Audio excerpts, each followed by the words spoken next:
and thank you for the opportunity to participate in this NGA Virtual Governors Summit on promoting child and family well-being. My name is Kristen Zagar, and I'm the Deputy Commissioner of Human Services at the Virginia Department of Social Services. The Human Service portfolio consists of our Family Services Division, which oversees CPS, in-home, foster care, adoption, and 4B and 4E programs, as well as our Benefits Division, which oversees TANF, SNAP, Utilities, Employment, and Medicaid. At VDSS, the Human Service portfolio is well positioned to look at the families served by both of these divisions, which is one of the reasons we're excited about this NGA opportunity. As we began to look at our data, we realized that we're receiving a lot of CPS neglect-focused referrals that were connected to poverty-related items, and we began to wonder if there were a way to shift our system to meet the needs of families prior to involvement with the child welfare system.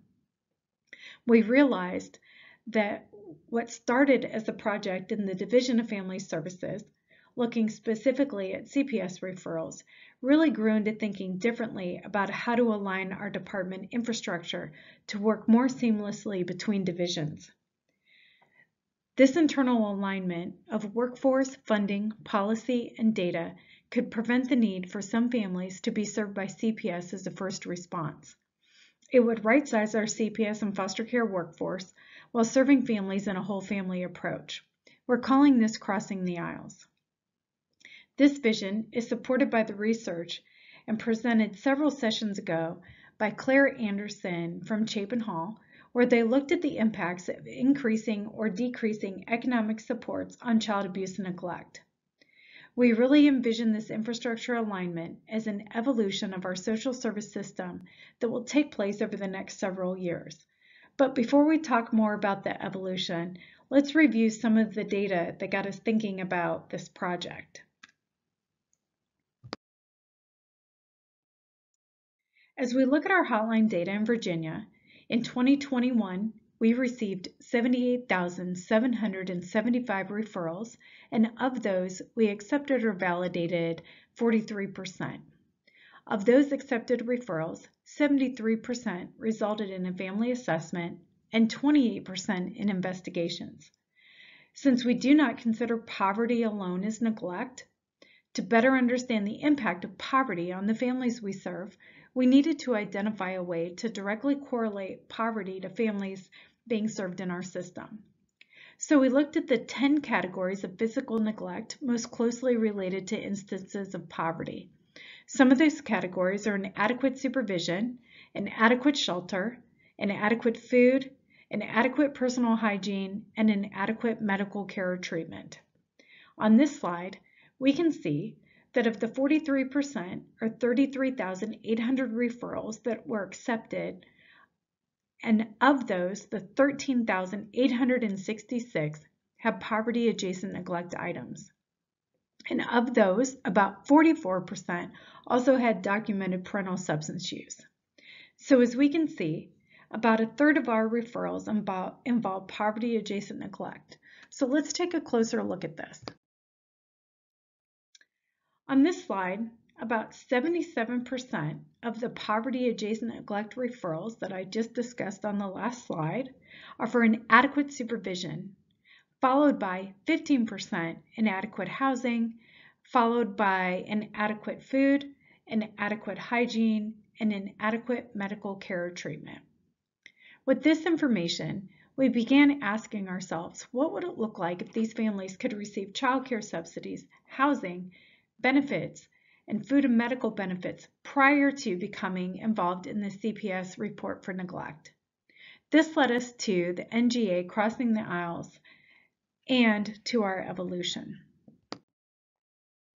The evolution is how we're describing our system infrastructure alignment to better serve families further upstream by primary prevention programs and through concrete supports via our benefits programs.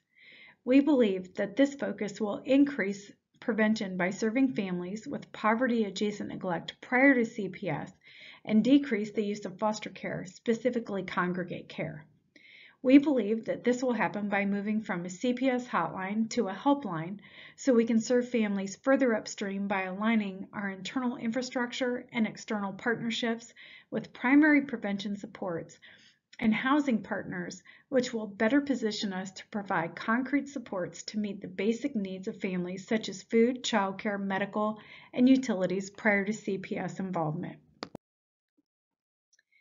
In Virginia, we're utilizing our current initiatives to support this evolution, which include a coordinated primary prevention response through our Thriving Families initiative, in combination with Crossing the Aisles, which is our NGA initiative of aligning our infrastructure, and focusing on Kin First culture, which is aligned with our Families First and in-home supports, while prioritizing providing concrete supports and using a whole family approach through our benefits programs and our prevention partners.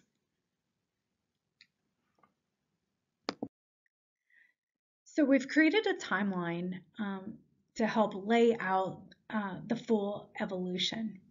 Due to our involvement with the NGA, we've begun this process and have met our established milestones where we've started our awareness campaign to include working with our 120 local department directors who are supportive of this evolution. We have submitted the need for legislation and budget requests for the upcoming 2022 General Assembly session, and we've identified funds to support data alignments and plan to move into strategic planning next year.